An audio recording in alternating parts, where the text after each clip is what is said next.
प्यारे बच्चों, आज की हिंदी कक्षा में आपका स्वागत है। आज हम पढ़ेंगे कृतिका भाग 1 में संकलित पाठ 4 माटी वाली। मैं आपसे एक प्रश्न पूछ रहा हूँ, क्या आप लोगों ने मिट्टी का चूल्हा देखा होगा? देखा है? तो आप में से जो गांव गए होंगे या जिनके परिचित गांव में हैं, अगर आप गांव गए होंगे तो आपने गांव में मिट्टी का चूल्हा देखा होगा। शहरों में भी कुछ लोग, भले ही आधुनिक चूल्हे आ गए हैं, इंडक्शन है, हीटर है और भी कई प्रकार के चूल्हे हैं, लेकिन इसके बावजूद पूजा पाठ के समय में, त्योहार के समय में अभी भी शहर में रहने वाले लोग मिट्टी का चूल्हा उपयोग में लाते हैं। मिट्टी का चूल्हा मिट्टी से बना होता है और पूजा पाठ के समय में उसे लाल मिट्टी से लीपते हैं।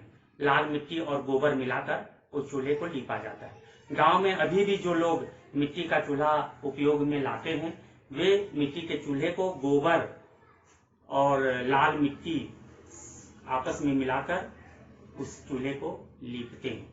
कुछ लोग मिट्टी के घरों में रहते हैं, तो मिट्टी के घर की दीवारों को भी वे लाल मिट्टी से और गोबर से लीपते हैं, जिससे कि दीवार और मकान सुंदर दिखे, साफ सुथरा दिखे। तो यह कहानी माटी वाली टिहरी गढ़वाल की कहानी है। टिहरी गढ़वाल के निवासी हैं इस पाठ के लेखक विद्यासागर नौटियाल जी। इन्होंने गढ़वाल के जन जीवन को नजदीक से देखा। उन्होंने देखा है कि टिहरी में रहने वाले लोग कितने मेहनती होते हैं, किस तरह से वे अपना जीवन यापन करते हैं। लेखक नौटियाल जी यथार्थवादी लेखक हैं। इनकी कहानियों में, उपन्यास में गांव और शहर के यथार्थ को जीवंत रूप से चित्रित किया गया है। इन्होंने अपनी कथाओं में आम आदमी के कठिन परिश्रम को, आम आदमी के जीवन को, उसके श्रम को उन्होंने अपनी कथाओं में उकेरा है, जिससे हम आम आदमी की व्यथा कथा को हम भली भांति समझ सकते हैं। पाठ माटी वाली में एक हरिजन बुढ़िया की कहानी है, जो टिहरी क्षेत्र में रहती है और माटी खान, यानी जहाँ लाल मिट्टी मिलती है या पीली मिट्टी मिलती है, उस माटी खान से माटी लेकर टिहरी शहर में जाती है और वहां घर घर वो मिट्टी देती है। उस मिट्टी को लेकर लोग अपने चूल्हे चौके को लीपते हैं। कुछ लोग अपने मकान की दीवारों को भी लीपते हैं। इस तरह से टिहरी क्षेत्र के लोग माटी वाली को भली भांति जानते हैं। यह पाठ माटी वाली के प्रमुख पात्र 4 हैं। एक माटी वाली स्वयं है, जो इस कहानी की केंद्र बिंदु है। माटी वाली हरिजन बुढ़िया है। वह माटी खान से लाल मिट्टी लेकर टिहरी शहर में घर घर देती है और उसके बदले में उसे जो भी कुछ पैसे, रोटी, कपड़े जो भी मिल जाते हैं, इससे वह अपना और अपने बूढ़े पति का जीवन यापन करती है। दूसरा बूढ़ा पति, जो माटी वाली का पति है, वह असहाय है, बीमार है, हमेशा बिस्तर में पड़ा रहता है, लेकिन वह अपने पत्नी के आने की प्रतीक्षा करता रहता है। जब माटी वाली शहर से वापस लौटती है तो वह सीधे दरवाजे की तरफ देखता है और भोजन बनने की प्रतीक्षा करता है, क्योंकि वो बूढ़ा हो गया है, लाचार है, और इस लाचारी में वो भोजन की लालसा उसे रहती है, क्योंकि माटी वाली सवेरे ही माटी लेकर शहर पहुंच जाती है और शाम के समय या रात के समय वह वापस आती है। तो ऐसे समय में उसका बूढ़ा पति उसका इंतजार करते रहता है। लेकिन एक समय ऐसा आता है कि जब माटी वाली उसके लिए 3 रोटियां लेके आती है, अपने मन में कई लालसाएं लेकर आती है कि वह अपने पति को आज 3 रोटियां देगी। प्याज भी खरीद लेती है कि प्याज को कूट कर उसके लिए वह सब्जी बना देगी, तल देगी प्याज को और उसे सब्जी बनाकर अपने पति को देगी। लेकिन जब वह आती है तो उसका पति इस मिट्टी को छोड़कर जा चुका होता है, यानी उसकी मृत्यु हो चुकी होती है। तीसरी जो प्रमुख पात्र है वह है मालकिन। मालकिन जो कि एक संभ्रांत महिला है और उसके यहाँ माटी वाली माटी देती रहती है। वह माटी वाली को 2 रोटियां देती है, चाय देती है और माटी वाली से अपनत्व भाव से बातचीत भी करती है। माटी वाली जब पीतल के गिलास में चाय पीती है और कहती है कि ये गिलास आपने संभाल के रखा है, ऐसी गिलास और कहीं नहीं मिलती, तब वह कहती है कि हमारे पूर्वजों की धरोहर है, हमारे यह कर्तव्य है कि हम अपने पूर्वजों की धरोहर को संभाल कर रखें, क्योंकि हमारे पूर्वजों ने पता नहीं कितना कष्ट उठाकर इन सब चीजों को खरीदा होगा, इन्हें संजो कर रखा होगा। इसलिए मैंने कभी किसी भी पुरानी चीजें खरीदने वाले को मैंने ये पीतल के बर्तन या कांसे के बर्तन नहीं दिए। यहाँ उसका अपने पूर्वजों के प्रति प्रेम सम्मान का भाव दिखाई देता है। और अंत में अधिकारी, यह टिहरी बांध पुनर्वास योजना के अधिकारी हैं। इनका काम है कि टिहरी बांध के कारण जो प्रभावित लोग हैं उनका पुनर्वास यानी उनको फिर से बसाया जाए, ऐसी योजना ये बनाते हैं और इस योजना को क्रियान्वित करते हैं। लेकिन जब इनसे माटी वाली पूछती है कि कुछ मेरे लिए भी कीजिए, तब ये अधिकारी कहते हैं कि तुम अपने माटी खान का प्रमाण लेकर आओ, अपने निवास का प्रमाण लेकर आओ, तब जाके मैं कुछ कर सकूंगा। जब ये कहती है कि मेरे पास कोई प्रमाण नहीं है, तब वो कहते हैं कि सरकारी सहायता नहीं दी जा सकती। तब माटी वाली कहती है कि मैं कहाँ जाऊं, क्या करूं। तब ये अधिकारी कहते हैं कि ये तुम्हारा अपना काम है, तुम अपना देखो, उसमें हम क्या कर सकते हैं। तो यहाँ ऐसे अधिकारी के विषय में बताया जा रहा है कि जो आम जनता के सुख और दुख से बेखबर है, आम जनता के दुख को जो नजरअंदाज कर रहा है। नहीं तो इस अधिकारी का यह कर्तव्य बनता है कि माटी वाली को सुविधा प्रदान करे, उसका पुनर्वास करे, क्योंकि माटी वाली हरिजन बुढ़िया है, इसलिए बहुत सारी ऐसी सरकारी योजनाएं अनुसूचित जात के लिए, अनुसूचित जनजाति के लिए, इसके बाद फिर वृद्ध लोगों के लिए है, जिसके अंतर्गत वह इसका पुनर्स्थापन कर सकता था, इनको कहीं जगह दिला सकता था। लेकिन यह अधिकारी अपनी जिम्मेदारी से भागता रहा। तो यह ऐसे नौकरशाहों के ऊपर भी कटाक्ष है जो अपनी जिम्मेदारी से भागते हैं।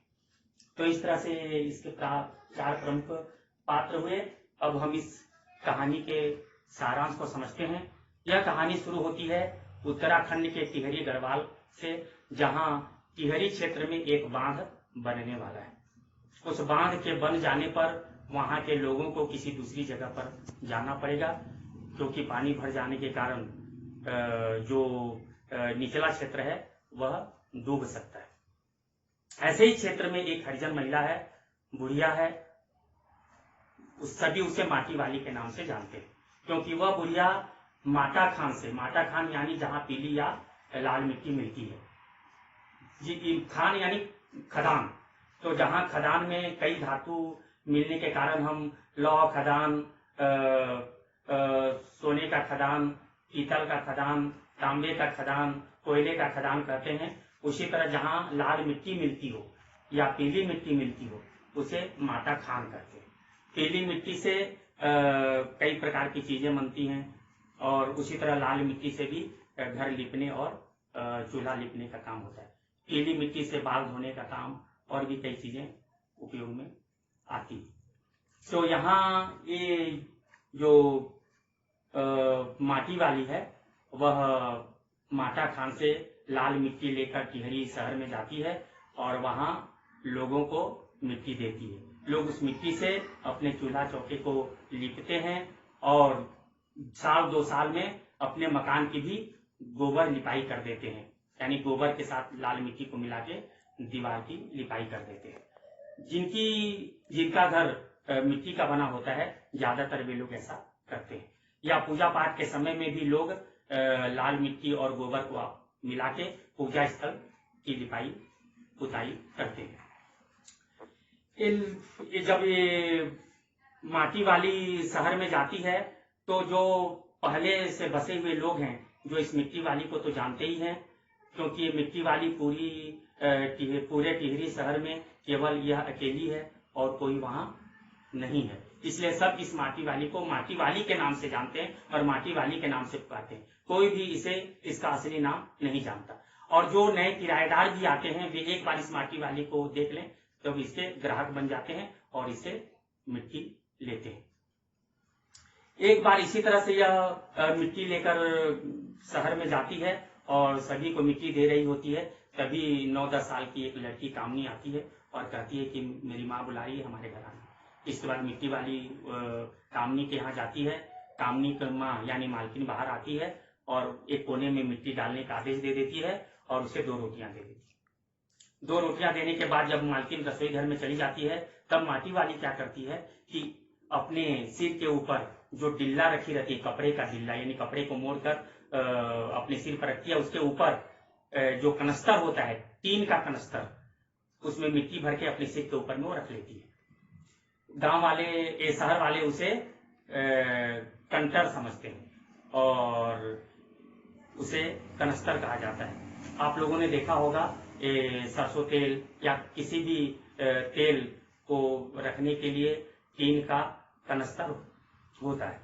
वो टीन के कनस्तर के ऊपर के हिस्से को अगर काट दिया जाए तो वह ऊपर का हिस्सा कट जाता है, तब वह खाली हो जाता है और उसमें आराम से मिट्टी भरा जा सकता है। तो उसी कनस्तर में वो मिट्टी भरकर वो शहर में ले जाती है। अब यहाँ जब माटी वाली 2 रोटियां पाती है, तब अपने उस डिल्ले को, कपड़े के डिल्ले को खोलती है और खोल के उसमें 1 रोटी चुरा लेती है और अपने मुंह को ऐसा चलाती है कि यदि मालकिन आ जाए तो वो देखे कि वह रोटी खा चुकी है और 1 रोटी उसके हाथ में है। वह 1 रोटी इसलिए वो चुरा के रख लेती है बिना किसी को दिखाए कि उसका पति असहाय है, वो घर में उसका इंतजार करते रहता है। आज उसे रोटी मिल गई है तो वह सोचती है कि जब वो घर जाएगी तो अपने पति को ये रोटी देगी। इसके बाद मालकिन पीतल के गिलास में चाय लेकर आती है और कहती है ये चाय ले, कोई बासी साग घर में नहीं है। तब वो कहती है कि ये जो चाय है वो साग के समान है। साग मतलब सब्जी के समान है जिसके साथ हम रोटी खा सकते हैं। तब मालकिन कहती है कि भूख मीठी कि भोजन मीठा। यानी व्यक्ति अगर क्षुधार्त हो, भूखा हो, तो उसे जो भी खाद्य पदार्थ दे दिया जाए वह उसके लिए स्वादिष्ट है, तो उसे आराम से खा सकता है। इसके बाद माटी वाली देखती है पीतल के गिलास को और कहती है कि अरे ये तो गिलास बहुत पुराना है, आपने संभाल के रखा हुआ है, ऐसा गिलास और कहीं मिलता नहीं। तब मालकिन कहती है कि इस गिलास को खरीदने के लिए बहुत सारे लोग आए, लेकिन मैंने इस गिलास को नहीं बेचा क्योंकि यह हमारे पूर्वजों की धरोहर है। हमारे पूर्वजों ने अपने समय में कितना कष्ट उठाकर, पेट काट कर, खर्चे को बचाकर इस तरह की चीजों को खरीदा होगा और संभाल कर रखा होगा। तो हमारा यह उत्तरदायित्व है कि हम अपने पूर्वजों के इस धरोहर को संभाल कर रखें। प्यारे बच्चों, हमारे घर में भी इस तरह की कई ऐसी चीजें होंगी जो हमारे पूर्वजों ने खरीदी होंगी और हम उसे संभाल कर रखे हुए हैं। हो सकता है आप में से कुछ ऐसा सोच रहे हो कि अरे ये बहुत पुरानी चीज है, पुराना हो गया है, ऐसी पुरानी चीजों को घर में रख के क्या लाभ है, इसे हमें बेच देना चाहिए, कुछ पैसे मिल जाएंगे। लेकिन ऐसा नहीं है। कहा जाता है ना, ओल्ड इज गोल्ड। जो पुरानी चीजें हैं वह बहुमूल्य होती हैं, क्योंकि उसमें हमारे पूर्वजों का स्नेह, पूर्वजों की यादें, पूर्वजों का मान छिपा होता है। क्योंकि हमारे पूर्वजों ने कितना कष्ट उठाकर, कितना संभाल कर इन सब चीजों को खरीदा होगा, इन्हें संभाला होगा, सहेज कर रखा होगा। तो हमारा यह कर्तव्य है कि हम अपने पूर्वजों की इन चीजों को संभाल कर रखें, क्योंकि इनमें हमारे पूर्वजों की यादें बसी हुई हैं। इनको बेचना सही नहीं है। तो मालकिन यही कह रही है कि बहुत सारे लोग आए, खरीदना चाहा, लेकिन हमने नहीं बेचा। अगर आज हम पीतल की कीमत पूछने जाएं तो हम घबरा सकते हैं, क्योंकि इसकी कीमत आसमान छू रही है। मालकिन कहती है कि व्यापारी आते हैं और कम कीमत पर इन मूल्यवान बर्तनों को खरीदना चाहते हैं। अब तो कांसे के बर्तन भी घरों से गायब हो गए हैं। तब माटी वाली कहती है कि अब ऐसे बर्तन अब कहीं नहीं दिखते। अब जहां भी जाइए सबके घरों में स्टील, कांच और चीनी मिट्टी के बर्तन दिखलाई देते हैं। तब मालकिन कहती है कि अपनी चीजों के प्रति मोह भी बड़ी होती है। अब यही देख लो, अब यहाँ पे बांध बन रही है, चारों तरफ पानी भरने वाला है, यहाँ से हम लोगों को हटाया जा रहा है। अब हम यहाँ इतने दिनों तक रहे, अब अपनी जगह को छोड़कर अब हम कहाँ जाएं? तब माटी वाली कहती है कि जिनके पास जमीन जायदाद है ठकुराइन जी, वे तो कहीं भी जाकर फिर से जमीन जायदाद खरीद सकते हैं, बच सकते हैं, लेकिन हम जैसे लोगों के लिए जो बेसहारा हैं, जिनके पास में जमीन नहीं है, जिनके पास में मकान नहीं है, जो बेसहारा हैं, वे कहाँ जाएंगे? उनका कहाँ सहारा होगा? इस तरह से बातें होती हैं। इसके बाद फिर एक और घर से बुलावा आता है, माटी वाले घर में जाती है, वहां भी 2 रोटियां मिल जाती हैं। इसके बाद वह खुश होती है कि आज जब वो घर जाएगी तो अपने बूढ़े को 3 रोटियां दे देगी। बूढ़ा अब ज्यादा नहीं खा पाता, ज्यादा 2 रोटियां खाएगा या 1.5 रोटी खाएगा। जब वो घर जाती है, बूढ़ा उसकी तरफ देखता है और खाना बनने की प्रतीक्षा करता है, लेकिन आज वह प्रतीक्षा करने नहीं देगी, अपने बूढ़े को रोटियां देगी और साथ में वह उसे प्याज तलकर दे देगी। इसलिए जो आमदनी हुई होती है उससे वह 1 पाव प्याज खरीद लेती है और वह तेजी से अपने घर की ओर चलती है, लेकिन उसका घर शहर से दूर है। जितना भी तेज चले 1 घंटा लग ही जाता है। जब वह घर पहुंचती है तो खुश होती है कि बूढ़ा मेरी तरफ देखेगा और मैं बूढ़े को तुरंत उसके सामने 3 रोटियां रख दूंगी। बूढ़ा इसे देखकर बड़ा खुश होगा, लेकिन जब वो घर के अंदर जाती है तो बूढ़ा उसकी तरफ नहीं देखता, बूढ़ा नहीं चौंकता। तब वह घबरा जाती है और जाकर बूढ़े को देखती है, तब उसे पता चल जाता है कि बूढ़ा अपनी मिट्टी को छोड़कर जा चुका है। अब टिहरी बांध बनने के कारण चारों तरफ पानी भरने का समय हो गया है, लोग अपने घरों को छोड़कर जा रहे हैं। अब माटी वाली भी टिहरी बांध पुनर्वास अधिकारी के पास जाती है, इस आशा से जाती है कि शायद सरकारी सहायता मिल जाए। तो वह अधिकारी इससे पूछता है कि तुम कहाँ रहती हो? तब यह बताती है कि मैं माटी खान के पास रहती हूँ। तो कहती है माटी खान क्या, माटी खान तेरे नाम चढ़ा हुआ है? तब वो कहती है कि कहीं कुछ चढ़ा नहीं है, बस वह मेरी रोजी है। तब अधिकारी कहता है कि मुझे तेरे रोजी से कोई लेना देना नहीं है। रोजी मतलब व्यवसाय, जिससे कि जीवन यापन हो सके। तब अधिकारी कहता है कि तुम्हारी रोजी से मुझे कुछ लेना देना नहीं है, यदि कोई भी जमीन जायदाद कहीं कुछ भी अगर तेरे नाम चढ़ा है तो वह कागज दिखा, फिर तुझे सरकारी सहायता मिलेगी। फिर वह कहती है कि मेरे पास कुछ भी नहीं है, अगर सहायता नहीं मिलती है तो मैं कहाँ जाऊंगी, क्या करूंगी, क्या खाऊंगी? तब अधिकारी कहते हैं कि वह तुम जानो, वो तुम्हारा अपना काम है, तुमको अपना जानना है। तो यहाँ पर लेखक व्यंग कर रहे हैं ऐसे अधिकारियों के ऊपर जो असहाय लोगों की सहायता नहीं करते, जबकि अधिकारियों का क्या काम है, नौकरशाहों का क्या काम है कि वे आम जनता की सुविधा का ध्यान रखें। यहाँ पर अधिकारी का यह काम है कि यदि बुढ़िया के पास में जमीन जायदाद नहीं है, कोई कागज पत्र नहीं है, तो वह बहुत सारी ऐसी योजनाएं हैं जो वृद्धाओं के लिए चलती हैं, ऐसी योजनाएं हैं जो हरिजन या अनुसूचित जातियों के लिए चलती हैं। किसी न किसी योजना के अंतर्गत इसकी सहायता अधिकारी कर सकता था, लेकिन वह अधिकारी अपने कर्तव्य से विमुख था, अपनी जिम्मेदारी से वो पीछा छुड़ाना चाहता था। इसलिए उसने सीधे ही इस हरिजन महिला को मना कर दिया कि हम कुछ नहीं कर सकते, तू अपना काम देख, तू अपना काम कर। यह गलत है, ऐसा नहीं होना चाहिए। इसके बाद अब वो बुढ़िया क्या करती, वापस आ गई। फिर बाद में चारों तरफ पानी भरने लग गया, लोग अपने घरों को छोड़कर भगने लगे, भगदड़ मच गई। और ऐसे में बुढ़िया कहाँ जाती? तो बुढ़िया अपनी झोपड़ी के पास, वो झोपड़ी जो कि एक जमींदार व्यक्ति के जमीन पर बनी हुई थी, और इस झोपड़ी में रहने के लिए भी वह उस जमींदार के यहाँ बहुत सारे बेगार काम करती थी। बेगार मतलब बिना किसी धन के, बिना किसी उचित पारिश्रमिक के मुफ्त में काम करना। तो मुफ्त में उस जमींदार के यहाँ काम किया करती, तो उस ठाकुर के यहाँ काम किया करती। तो आज उसी झोपड़ी के सामने वो बैठ गई और बैठकर आने जाने वाले लोगों से कहने लगी कि गरीब आदमी का शमशान नहीं उजड़ना चाहिए। यहाँ गरीब आदमी का शमशान नहीं उजड़ना चाहिए, इसका आशय यह है कि गरीब आदमी जिसका अपना कुछ नहीं है, अगर वह एक ऐसी जगह पर है जहाँ पर वो अपना जीवन गुजार कर वहीं मर सकता हो, तो ऐसी जगह से उसे नहीं हटाना चाहिए। क्योंकि यह शमशान की तरह है जहां पर उसे रहना है और यही उसे समाप्ति भी हो जाना है। आज जब उसे यहाँ से हटाया जा रहा है तो कहाँ जाए, क्या करे। तो इस तरह से यहाँ पर लेखक ने विस्थापन की समस्या को दर्शाया है। विस्थापन यानी एक जगह से दूसरी जगह जाना। औद्योगिकीकरण के कारण जब कल कारखाने बनने लगते हैं या कोई सरकारी ऐसी योजना बनने लगती है जहां पर जमीन की आवश्यकता हो, तब सरकार क्या करती है, जमीन का अधिग्रहण कर लेती है। वह वहां बसे हुए लोगों को वहां से उचित मुआवजा देकर दूसरी जगह बसा देती है या मुआवजा देकर वहां से उन्हें हटा देती है। तब लोग अपनी जमीन, अपना जायदाद सब कुछ छोड़कर वे वहां से हट जाते हैं और दूसरी जगह जाकर बस जाते हैं। तो सरकार का यह कर्तव्य है कि वह विस्थापित लोगों को कहीं उचित जगह पर स्थापित करे, उन्हें बसाए।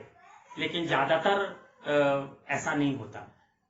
विस्थापन की समस्या हो जाती है, लोग अपने घर बार को छोड़कर दूसरी जगह चले जाते हैं, उन्हें उचित मुआवजा भी नहीं मिलता, वे कहीं दूसरी जगह उचित ढंग से बस भी नहीं पाते और इनका जीवन नारकीय हो जाता है। यही है इस पाठ की कथा वस्तु। अब हम इसका केंद्रीय भाव समझते हैं। इसका केंद्रीय भाव है विस्थापन की समस्या को दिखलाना। किस तरह लोग अपने घर बार को छोड़कर दूसरी जगह जाते हैं और कितना कठिन जीवन यापन करना पड़ता है, दूसरी जगह पर फिर अपने आप को स्थापित करना पड़ता है। और कुछ लोग ऐसे होते हैं जिनका कुछ नहीं होता और इस तरह की विस्थापन की समस्या से जब वो जूझते हैं तो उनका जीवन नारकीय बन जाता है। यहाँ पर लेखक यह भी बतलाना चाहते हैं कि हमें अपने पूर्वजों की धरोहर को संभाल के रखना चाहिए, उनका सम्मान करना चाहिए। पूर्वजों के धरोहर को सम्मानना, उन्हें संभालना, अपने पूर्वजों के प्रति अपनी श्रद्धा को व्यक्त करना है, उनके प्रति अपना सम्मान दिखाना है। अब हम इसके उद्देश्य को देख लेते हैं। इसका उद्देश्य में पहला है दलितों के प्रति सहानुभूति। हमें दलितों के प्रति सहानुभूति रखनी चाहिए, उनके मान सम्मान का ख्याल रखना चाहिए, उनकी जरूरतों को पूरा करने की कोशिश करनी चाहिए और यह हमारी कोशिश होनी चाहिए कि वे श्रम कर रहे हैं तो उसका उचित मूल्य उन्हें मिले।